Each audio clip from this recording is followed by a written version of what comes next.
the president just signed. He'll take a few of your questions, and respectfully, I ask that you keep your questions for him on the topic of the executive order. And don't worry, I'll come back and answer all of the rest of your pressing questions as soon as he wraps up. So with that, I'll turn it over to Tom. Thanks. Thank you, Sarah. Thank you very much for your time. A couple of things positive to report today, and the first is that President Trump, about an hour ago, signed an executive order on cybersecurity. And that executive order, among other things, is going to keep his promise that he has made to the American people to keep America safe, including in cyberspace. I'd like to do a few things. I'll promise you that we distribute the executive order, but if I could, I'll preview the executive order for you, walk you through its three primary sections, some of its wave tops, and then take your questions. Among other things, at least as an observation from me, I think the trend is going in the wrong direction in cyberspace, and it's time to stop that trend and reverse it on behalf of the American people. We've seen increasing attacks from allies, adversaries, primarily nation states, but also non-nation state actors, and sitting by and doing nothing is no longer an option. So President Trump's action today is a very heartening one. There are three sections. They're in priority order in a sense. The first priority for the president and for now our federal government is protecting our federal networks. I think it's important to start by explaining that we operate those federal networks on behalf of the American people, and they often contain the American people's information and data. So not defending them is no longer an option. We've seen past hacks and past efforts that have succeeded, and we need to do everything we can to prevent that from happening in the future. So a few things on federal networks. We have practiced one thing and preached another. It's time for us now, and the president today has directed his departments and agencies to implement the NIST framework. It's a risk reduction framework. It is something that we have asked the private sector to implement and not forced upon ourselves. From this point forward, departments and agencies shall practice what we preach and implement that same NIST framework for risk management and risk reduction. Second, I think of note point in protecting our federal networks is that we spend a lot of time and inordinate money protecting antiquated and outdated systems. We saw that with the OPM hack and other things. From this point forward, the president has issued a preference from today forward in federal procurement on federal IT for shared services. We've got to move to the cloud and try to protect ourselves instead of fracturing our security posture. Third point I'd make is that the executive order directs all its departments and agency heads to continue its key roles, but it also centralizes risk so that we view our federal IT as one enterprise network. If we don't do so, we will not be able to adequately understand what risk exists and how to mitigate it. A number of thoughts on that. Among other things, that is going to be a very difficult task. So modernizing is imperative for our security, but modernizing is going to require a lot of hard, good governance. And responsible for that today is the President's American Technology Council. The President's American Technology Council is going to run that effort on behalf of the President here out of the White House. And we have great hope that there'll be efficiencies there, but also security. And I would probably note to you that other countries have taken 2 or 3 years to learn what we just came up with in 2 or 3 months, and that is that we can't promote innovation without first thinking through risk reduction. So doing that together is a message that we've learned, but doing it together is a message we'd like to encourage private sector folks to adopt.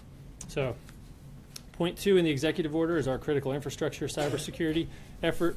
The President has directed the President's cabinet to begin the hard work of protecting our nation's most critical infrastructures, utilities, financial and healthcare systems, telecommunications networks. He's directed them to identify additional measures to defend and secure our critical infrastructure. And he's continued to promote the message that doing nothing is no longer an option. So the executive order not only requires his departments and agencies to help those critical infrastructure owners and operators and the most important ones, but to do it in a proactive sense. He messages a tilt towards action. We've seen bipartisan studies and observation from me over the last 8 years. Both parties, they've made powerful recommendations. They have not been adopted for various reasons. This executive order adopts the best and brightest of those recommendations, in my view. I'm going to stop with those 3 and take questions. 2 questions for you real quickly. First. Actually, if I could. Yes, please. Brian. Brian, go ahead. First, was the Russian hack in any way responsible or an impetus for this? Number 2, I've talked to IT people who say putting stuff on the cloud actually can be problematic as far as security. So what additional security measures would you apply to the cloud to make sure that it's not as risky as some of the IT people Yeah. tell us it would be. Yeah, a couple questions there. So let me say three things first. The third section of the executive order, maybe the one I skipped over here a moment ago, speaks to two halves. It speaks to not only the need to develop the norms in the interoperable open communication system that is the Internet. The United States invented the Internet, and it's time to maintain our values on it. But it also speaks to a deterrence policy, which has long been overdue. And so the Russians are not our only adversary on the Internet, and the Russians are not the only people that operate in a negative way on the Internet. The Russians, the Chinese, the Iranians, other nation states are motivated to use cyber capacity and cyber tools to attack our people and our governments and their data. And that's something that we can no longer abide. We need to establish the rules of the road for proper behavior on the Internet, but we also then need to deter those who don't want to abide by those rules. So to answer your first question is, no, it wasn't a Russian-motivated issue. It was a United States of America-motivated issue. And the second question about the cloud and security on the cloud. IT people say Yeah, if we don't move to shared services, we have 190 agencies that are all trying to develop their own defenses against advanced protection and collection efforts. I don't think that that's a wise approach. There's always going to be risk, and so your question is, are we still at risk? Yes. I'm not here to promote for you that the President has signed an executive order and created a cyber secure world and a Fortress USA. That's not the answer.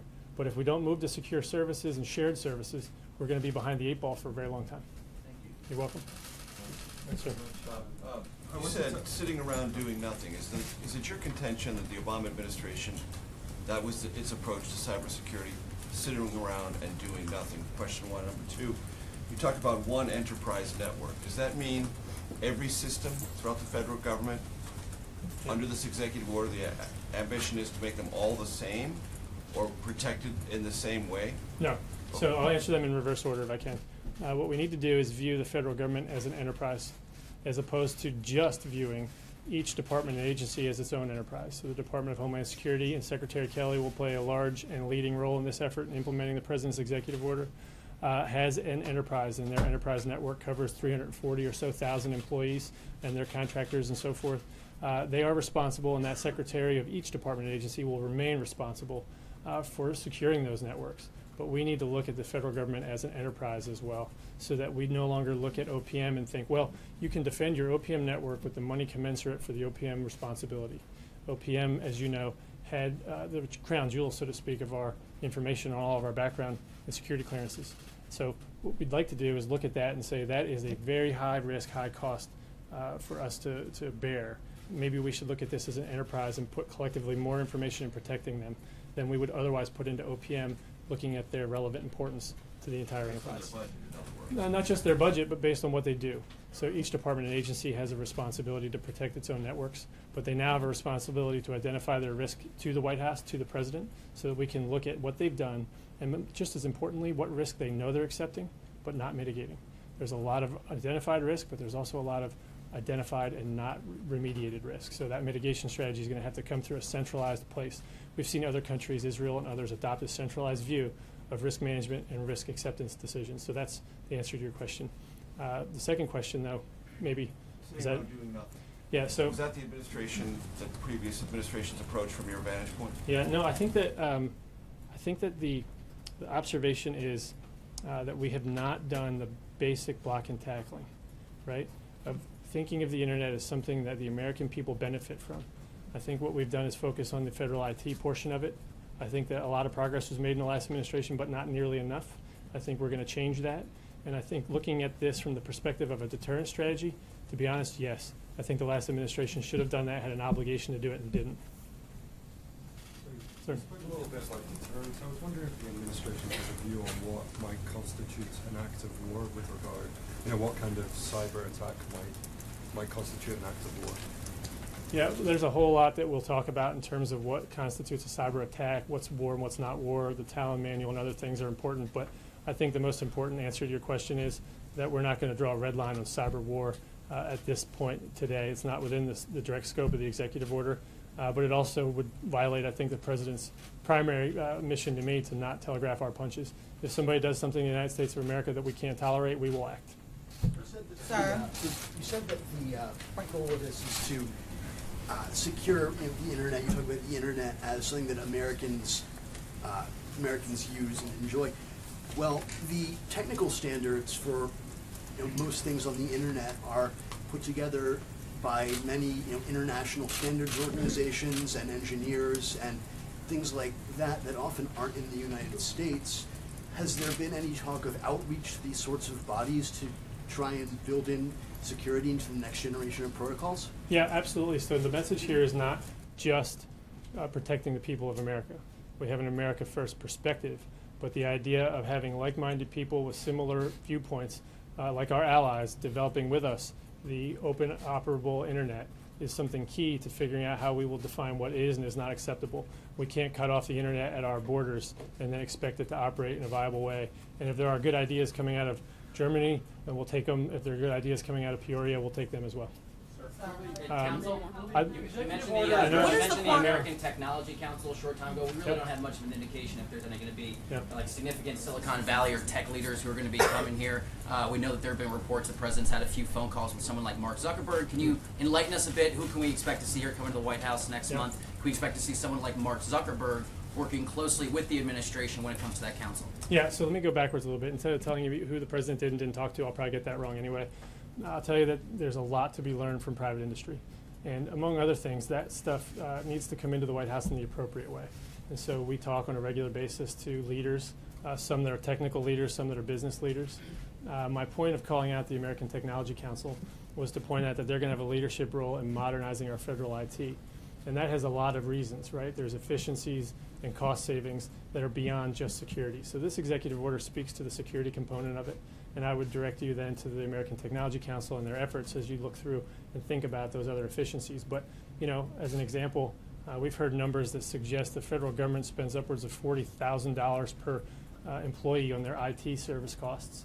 And that is so out of line with private industry that Secretary Ross and others would probably have a very easy time buying and making a lot of money off of a company that so poorly invested their dollars. And so I think you'll see that innovation come from that group of leaders and thoughtful people.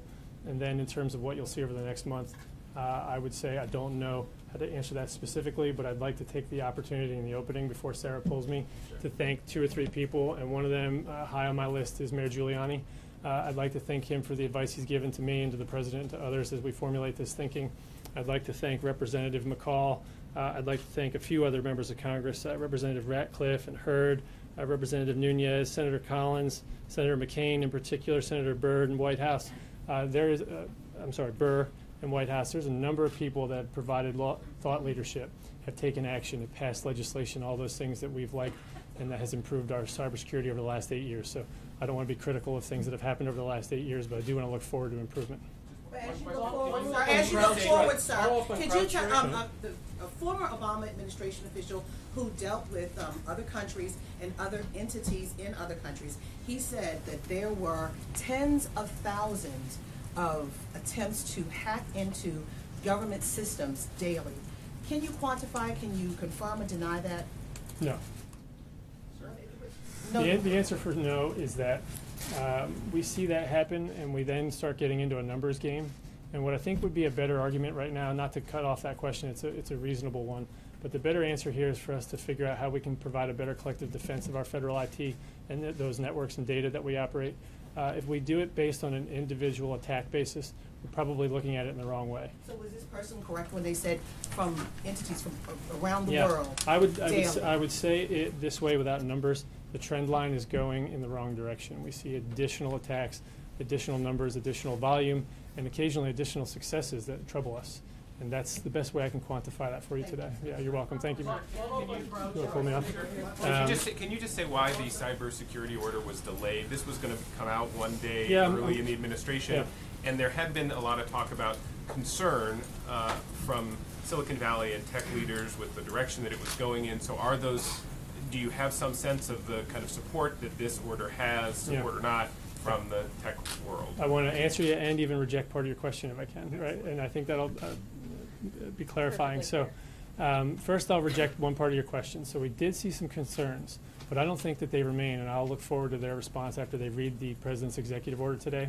One of those concerns, for example, arose when they read the voluntary call in the president's executive order, which I applaud today, that we reduced greatly the number of botnet attacks in the United States, this distributed denial of service attacks. That's going to require voluntary cooperation among all the different owners and operators of different privately held companies, from service providers to manufacturers of goods. And those things are going to have to happen voluntarily. What the president calls for is for the government to provide the basis for that coordination. Without defining who's in and who's out, it's a voluntary operation. But we know that they have the technical capacity, if they have the will, to come together on behalf of the American people and reduce those botnets dramatically. And the president's calling for them to do that. He's asking for his Secretary of Homeland Security and Secretary of Commerce to facilitate that. And what we thought we saw was reflections of a concern that there would be a compulsion. And I think that that's something that I can put to rest today. And that's why I poked on your question a little bit. But then if I could, the broader question of delay, I don't really much take that either. I think sometimes we've been criticized for doing things too quickly. And now maybe we're being criticized for doing things too slowly. So maybe I'm right in the middle of the sweet spot, I would argue. But I think the president has hit this timing perfectly, and I'll tell you 3 reasons why. One of the block and tackle things that he directed us to do before the executive order was to get the money right. He's picked a cabinet full of people that know that business operations and business functions have to follow first, so that you can then provide policy that they can implement, right? So policy sets direction and vision, but if you don't have the right money and back office infrastructure and so forth to implement those things, well, then you have to either change your vision or change your amount of money. And so just off the top of my head, I thought you might ask that question. The first I already preemptively answered, and that is that we kind of learned a lesson here that we don't want to innovate with policy on the innovation side and secure with policy on the security side without doing that in tandem. And you saw the president signed on Friday last the Technology Council, and he signed today the cybersecurity order, and that was done intentionally. And then lastly, in between now and then, the president's FY18 budget allocated $819 million to DHS's cybersecurity budget alone. It dedicated an increase of $1.5 billion across all departments involved in protecting cyberspace. So from my perspective, both his first budget request and his future ones have right-sized and aligned that amount of money to keeping America safe. And that might answer all 3 components of your question. And with that, I know Sarah wants to pull me away. So thank you so much for your time. Appreciate it. Please address concerns Americans might have about political motivations that these cybersecurity companies, like, for instance, you mentioned Facebook, they're very political, or CrowdStrike. I'm sure he'll be happy to come back to questions later. Thank you so much, Tom. And actually, he was wrong on one thing. I would gladly have let him stay up here and talk cybersecurity with you all day. A few announcements, and then, as promised, I will get to, I'm sure, all of your many pressing questions. I'd like to announce that the President also just signed another executive order establishing the bipartisan Presidential Advisory Commission on Election Integrity. This will be chaired by Vice President Mike Pence. The President is committed to the thorough review of registration and voting issues in federal elections, and that's exactly what this commission is tasked with doing. The bipartisan commission will be made up of around a dozen members, including current and former secretaries of state, with Kansas Secretary of State Chris Kobach serving as vice chair. It will also include individuals with knowledge and experience in elections, election management, election fraud detection, and voter integrity efforts. 5 additional members that have been announced as of today: Connie Lawson, the Secretary of State of Indiana; Bill Gardner, Secretary of State of New Hampshire; Matthew Dunlap, the Secretary of State of Maine; Ken Blackwell, former Secretary of State of Ohio; and Christy McCormick, a Commissioner on Election Assistance Commission. The Commission will review policies and practices that enhance or undermine the American people's confidence in the integrity of federal elections and provide the President with a report that identifies system vulnerabilities that lead to improper registrations and voting. We expect the report will be complete by 2018. The experts and officials on this commission will follow the facts where they lead. Meetings and hearings will be open to the public for comments and input, and we will share those updates as we have them. In cabinet news, Secretary Perdue is in Cincinnati, Ohio today to announce the Agriculture Department's plan for reorganizing to provide better service to the American people, as the President directed in his March 13th executive order. With the barges of the Ohio River behind him, many of which contain products that are beginning a journey that will ultimately take them to markets overseas, Secretary Perdue will announce a new mission area for trade and foreign agriculture affairs, recognizing the growing importance of international trade to the agriculture sector of the economy. United States Immigration and Customs Enforcement will hold a press conference at 2:15 today. probably not too far away, to announce the results of a highly successful recent gang surge operation. The President has made enforcement of our nation's immigration laws a top priority, and today's announcement will underscore not only that commitment, but his focus on targeting transnational gangs and prioritizing the removal of criminal aliens who pose a threat to public safety. Also today, Secretary Mattis met with the Turkish Prime Minister in London to discuss a range of bilateral security issues, and the Secretary reiterated the United States' commitment to protecting our NATO ally, and both leaders affirmed their support for peace and stability in Iraq and Syria. One other thing I wanted to point out, last night Obamacare suffered another serious blow as Aetna announced its decision to pull out of the Nebraska and Delaware marketplaces, which ends their participation in exchanges completely. They've sustained hundreds of millions of dollars over the last several years and is projected to lose more than $200 million in 2017. The company attributes those losses to structural issues within the exchanges, quote, that have led to co-op failures and carrier exits and subsequent risk pool deterioration, end quote. This latest news adds to the mountain of evidence that Obamacare has completely failed the American people and reinforces why there is no time to waste in repealing and replacing this law before it takes our entire healthcare system down with it. Finally, I know we sent out a timeline regarding the firing of former Director Comey yesterday because there seemed to be some misperceptions about the meeting between the President and the Attorney General and the Deputy Attorney General on Monday. But I'm going to read it to you all again just to make sure we're all on the same page because I want the sequence of events to be perfectly clear to everyone. The President, over the last several months, lost confidence in Director Comey. After watching Director Comey's testimony last Wednesday, the President was strongly inclined to remove him. On Monday, the President met with the Attorney General and the Deputy Attorney General, and they discussed reasons for removing the Director. The next day, Tuesday, May 9th, the Deputy Attorney General sent his written recommendation to the Attorney General, and the Attorney General sent his written recommendation to the President. Hopefully that clears up some of those things. And with that, I will take your questions. Steve Holler. Sarah, why did the Lester Holt interview the President just had made a number of remarks? Why did the President think that James Comey was a showboat and a grandstander?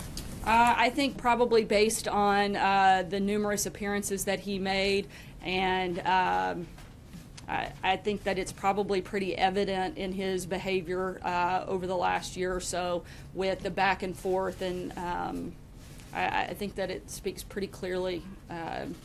Those words don't leave a lot of room for interpretation, so I think it's pretty clear what he meant. Well, when were these three conversations that the President had with James Comey about whether he was under investigation or not? He said one was at dinner, 2 phone calls. Was that since January 20th or when? That's my understanding, but I don't have exact dates on when those phone calls took place.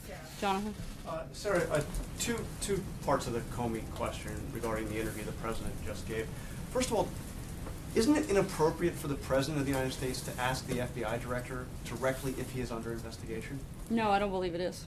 But one of these conversations, the President said, happened at a dinner where the FBI Director, according to the President, was asking to stay on as FBI Director. Don't you see how that's a conflict of interest? The FBI Director is saying he wants to keep his job, and the President is asking whether or not he is under investigation? I don't see that as a conflict of interest, and neither do the many legal scholars and others that have been commenting on it for the last hour. So no, I don't see that as an issue. Sarah, the other thing I want to ask you about is, I asked you directly yesterday. Up to 3, I think, yeah. This different subject related to Comey. I asked you directly yesterday if the President had already decided to fire James Comey when he met with the Deputy Attorney General and Attorney General. And you said no. Also, the Vice President of the United States said directly that the President acted to take the recommendation of the Deputy Attorney General to remove the FBI Director. Sean Spicer said directly it was all him, meaning the Deputy Attorney General. Now we learn from the President directly that he had already decided to fire James Comey. So why were so many people giving answers that just weren't correct? Were you guys in the dark? Was the Vice President misled again, as happened? I know you'd love to report that we were misled, and we want to create. Hold on, Jonathan. I let you finish and read off every single one of those statements. So Unless you want to trade places, I think it's my turn now. I think it's pretty simple. I hadn't had a chance to have the conversation directly with the president to say. I'd had several conversations with him, but I didn't ask that question directly. Had you already made that decision? I went off of the information that I had when I answered your question. I've since had the conversation with him right before I walked on today, and he laid it out very clearly. He had already made that decision. He'd been thinking about it for months, which I did say yesterday and have said many times since. And Wednesday, I think, was the final straw that pushed him, and the recommendation that he got from the Deputy Attorney General just further solidified his decision. And again, I think reaffirmed that he made the right one. But was the Vice President in the dark too? This is important. Was the Vice President in the dark too? Nobody was in the dark, Jonathan. You want to create this false narrative. If we want to talk about contradicting statements and people that were maybe in the dark, how about the Democrats? Let's read a few of them. You want to talk about them? Here's what Democrats said not long ago about Comey. Harry Reid said Comey should resign and be investigated by the Senate. Senator Chuck Schumer said, I don't have confidence in him any longer. Senator Bernie Sanders said it would not be a bad thing for the American people if Comey resigned. Nancy Pelosi said Comey was not in the right job. Former DNC chair Debbie Wasserman Schultz said that she thought Comey was no longer able to serve in a neutral and credible way. President Obama's advisor Valerie Jarrett reportedly urged him to fire Comey. Just yesterday, Representative Maxine Waters said that Hillary Clinton would have fired Comey. If you want to talk about people in the dark, our story is consistent. The president is the only person that can fire the director of the FBI. He serves at the pleasure of the president. The president made the decision. It was the right decision. The people that are in the dark today are the Democrats. They want to come out, they want to talk about all of these, they love Comey and how great he was. Look at the facts. The facts don't lie. Their statements are all right there. I think it's extremely clear that, and frankly, I think it's kind of sad. In Washington, we finally had something that I think we should have all been able to agree on, and that was that Director Comey shouldn't have been at the FBI, but the Democrats want to play partisan games, and I think that's the most glaring thing that's being left out of all of your process stories. John Roberts. Sarah, you said from the podium yesterday that Director Comey had lost the confidence of the rank and file of the FBI. On Capitol Hill today, the acting director of the FBI, Andrew McCabe, directly contradicted that. What led you in the White House to believe that he had lost the confidence of the rank and file of the FBI when the acting director says it's exactly the opposite? Well, I can speak to my own personal experience. I've heard from countless members of the FBI that are grateful and thankful for the president's decision, and I think that we may have to agree to disagree. I'm sure that there are some people that are disappointed, but I've certainly heard from a large number of individuals, and that's just myself, and I don't even know that many people in the FBI. And if I could, just to what you were saying about the Democrats. Clearly, they didn't like James Comey too much after the October 28th pronouncement that he was reopening the investigation into Hillary Clinton's emails. Their point now is that timing is different, that this was in the middle of an investigation. Do they have a point? Not at all, and I think Mr. McCabe made that point far better than I could today when he said that there's been no impediment to the investigation. And as I said before, any investigation that was taking place on Monday is still taking place today. So I think that's, again, another sad story by the Democrats that they're trying to peddle. Mara. Thank you. Another comment from the hearing today.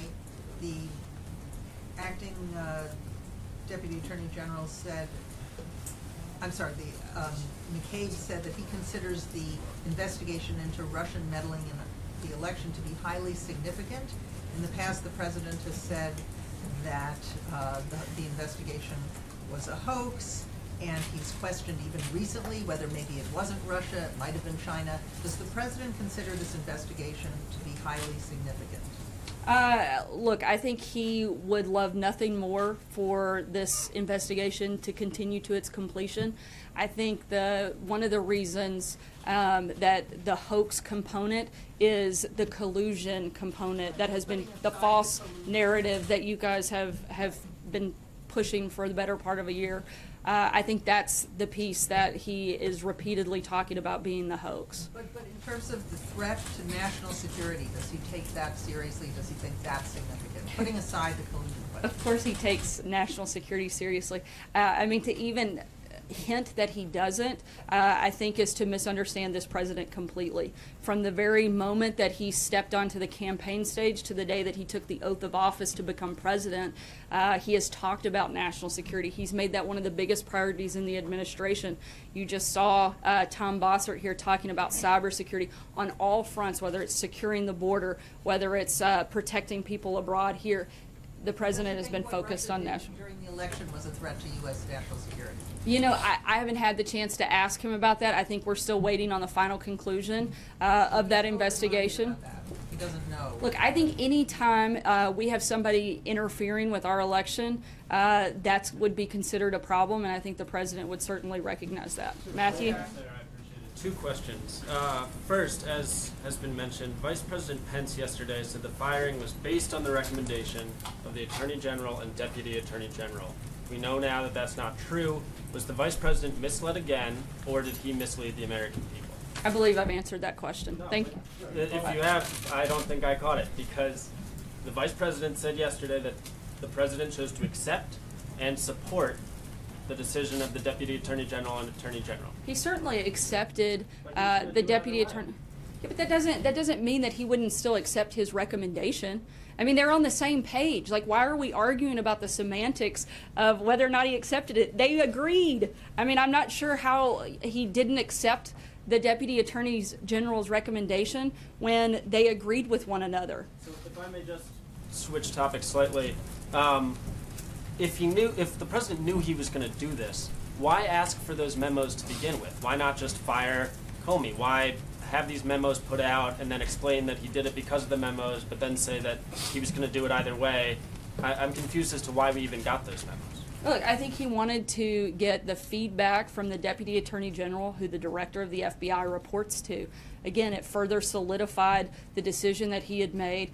The only person that can fire Comey was the president. He made that decision. It was clearly the right one, as evidenced by all of the comments, both by House and Senate Democrats, Republicans, and many people within the FBI. I think instead of getting so lost in the process, did this happen at 12:01 or 12:02? Did he fire him because he wore a red tie or a blue tie? He fired him because he was not fit to do the job. It's that simple. This shouldn't be a complicated process. The president knew that Director Comey was not up to the task. He decided that he wasn't the right person in the job. He wanted somebody that could bring credibility back to the FBI. That had been lost over the last several months. The president made that decision. He made it. He moved forward. It was the right one. I don't think that, the back and forth makes that much difference. Sarah, did you call me? Yes, I'm sorry, April. Okay, thank you. Sarah, going back to what you said about Democrats, there are some Democrats that say that Comey should have been fired, but they're questioning the timing. Why now? Even though the Deputy Attorney General did do that, they're questioning why now. He could have waited. I think that I've answered this. I hate to, again, just keep repeating myself, but we're kind of getting lost on the same questions here. He had decided that he wasn't fit. There's never going to be a good time to fire someone, whether it's on a Tuesday or a Friday. Day one when he comes in. He decided he wanted to give Director Comey a chance. He did, and he felt like he wasn't up to the task. And then last question. Monday, Sean Spicer, when he was at the podium, he said after the testimony with Clapper and Yates, he said, he talked about there was no collusion from what Clapper said, but he also said that there needs to be a timeline when the Russia investigation ends. And then yesterday, you said it should continue. Which one is it? Should it continue or should it end? Because Spicer said the president wanted it to end Monday, and now yesterday you said it should continue. I mean, I'm just trying to find out which one it is. I've said that we want it to come to its completion. We want it to continue until it is finished, which we would like to happen soon, so that we can focus on the things that we think most Americans, frankly, care a whole lot more about. I think the people in this room are obsessed with this story a lot more than the people that we talk to and we hear from every day. We'd like to be focused on the problems that they have. That's the point, is we'd love for this to be completed, but we also want it to be completed with integrity. And I think that was one of the other reasons, frankly, that I think that the decision the president made was the right one, because I think it adds credibility and integrity back to the FBI, where a lot of people, frankly, were questioning it. Sarah. Go ahead, Sue. We now know the president fired the FBI director with more than 6 years left on his 10-year term because he was a showboat, a grandstander. How important is it that the next FBI director not be a showboat or a grandstander? And how important is it that this person show loyalty to the president? I think that the main factor that they're looking for is that they're loyal to the justice system, they're loyal to the American people. This president is looking for somebody who can come in that is independent and has the support, I think, across the board, whether it's Republicans, Democrats, members of the FBI, and certainly the American people. Again, it wasn't just one thing that caused the president to make this decision. A large part of why he made this decision was because he didn't feel like Director Comey was up to the job. He had watched, it was just an erosion of confidence that he had in his ability to carry out the tasks that needed to be done. He's looking for somebody who can do that. Jordan? Thank you, Sarah. 2 questions. First, I want to follow up on what John asked about the rank and file of the FBI. Don't you think the acting director of the FBI has a better handle on the rank and file than you do? Look, I'm not going to get in a back and forth on who has a better handle.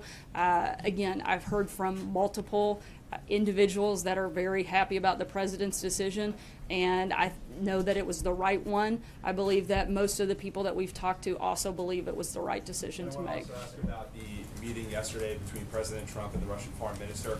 Can you walk us through how a photographer from either a Russian state news outlet or the Russian government got into that meeting and got those photographs out? Yeah, the same way that they would whoever the president was meeting with when it comes to a foreign minister or a head of state. Both individuals have official photographers in the room.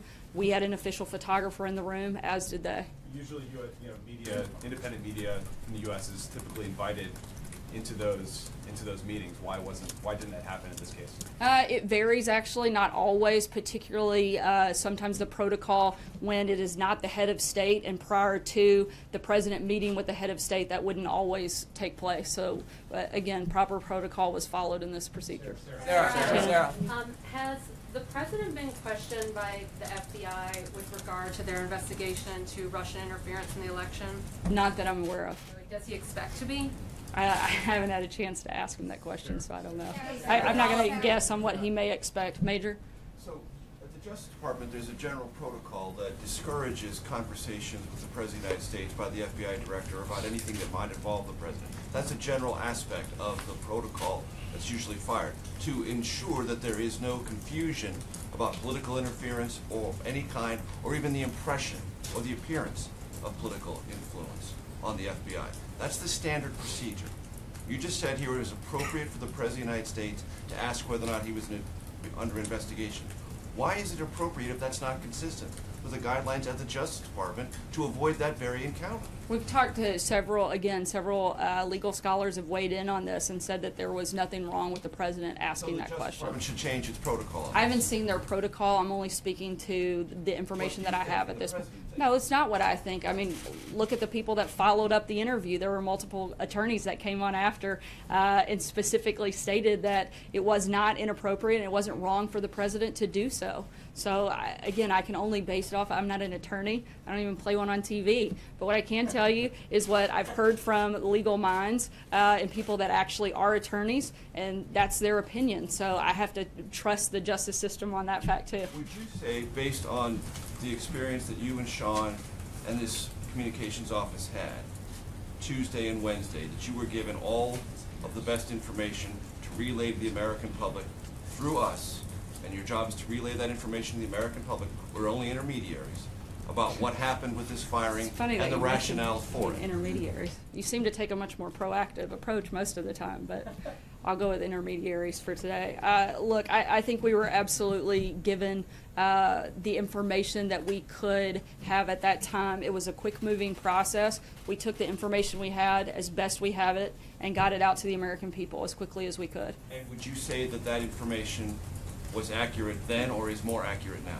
I would say that after having a conversation with the president, you don't get much more accurate than that. And so by that standard, should reporters and the country essentially wait for a pronouncement from the president before believing that which is stated on his behalf by the White House communications staff?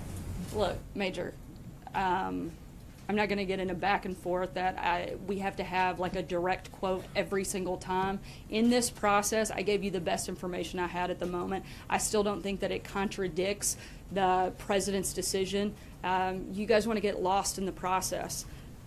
I don't believe asking you a it's question very and getting simple. an answer is lost in the process, Sarah, with all respect. Yeah, and I'm answering those questions. It's very simple. The president decided to fire Director Comey. Nobody else gets to make that decision, and he made it. He stands by it, as do the rest of us. Thanks. Sarah. Mike? Yeah, 2 questions. Following up on this, back in, I think, October of last year, the former president was highly criticized by members of the FBI and other ethical folks outside of the FBI for making some comments on television that were sort of suggested that he had an opinion about how the Hillary Clinton email case should go. And the charge was that he was interfering, that he was putting his thumb on the scale of an ongoing active investigation. There's a lot of criticism from Republicans of the president about that. Talk to me about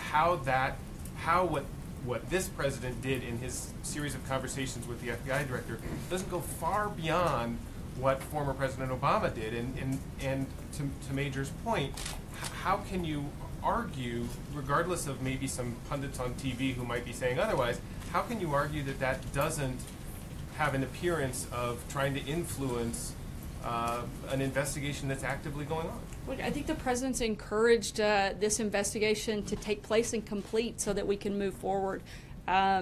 We've been as compliant as possible throughout the entire process.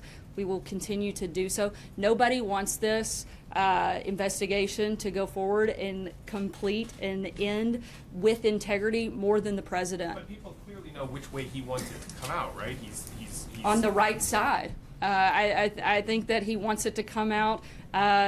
He's very well aware of the actions he has or hasn't taken. He knows he didn't take any action, and I think he's ready for the rest of you guys to understand that as well. And one last question, just to follow up on the FBI thing, and I'm not trying to be overly combative here, but you said now today, and I think you said again yesterday, that you personally have talked to countless FBI officials, employees, since this happened. Correct. I mean, really? Like, I mean, so are we talking between like email, text messages? Absolutely, 50, yes. 60, 70? I'm not gonna look. We're not going to get into a numbers game. I mean, I have heard from a large number of individuals that work at the FBI that said that they're very happy with the president's decision. I mean, I don't know what else I can say. Catherine. Sarah, there's a report in the Wall Street Journal that the Deputy Attorney General asked the White House counsel to correct the version of events that was coming out initially after the Comey firing. Is that accurate, and does that contribute to the different versions of events we've seen over the last 48 hours? I'm not aware of a specific ask for a correction. I do know that we all want to make sure that we get this right, and that's been our, plan. What we've attempted to do all along. It's the reason we sent the update last night. I know there were several questions after the briefing yesterday, and I addressed that again in the opening today. Our goal is to get this as right and clear as we can. Did the president know that Comey had sought more resources for his investigation before he made the decision? No, and I also think, based on what I've seen, the Department of Justice has also pushed back and said that that's not accurate. So, but I would refer you to them. Sarah? Sarah, was it a mistake for the White House to try to pin the decision to fire James Comey on Rod Rosenstein? I don't think there was ever an attempt to pin the decision on the Deputy Attorney General. Look, I think his recommendation, again, it was extremely clear. The president, though, makes the decision. The buck stops with him. Nobody's ever tried to say that this wasn't the president's decision, that he wasn't the one that carried it out, and to try to, I think, conflate those things is just not what took place. We know that the president's been thinking about this for a long time. Wednesday, it certainly, I think, expedited the director's testimony last Wednesday, and then getting the recommendation from the Deputy Attorney General, I think just further solidified the president's decision. Just a clarify one thing you said. You said the president has encouraged this investigation into Russia. He wants to see it reach its completion sooner rather than later.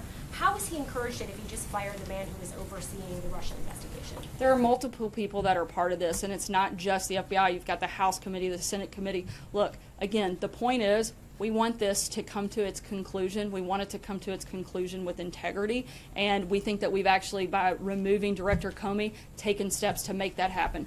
Thanks so much, guys. You said you'd answer all of them. Speaking of integrity, why not have an independent investigation then? That's what a number of attorney generals are asking for.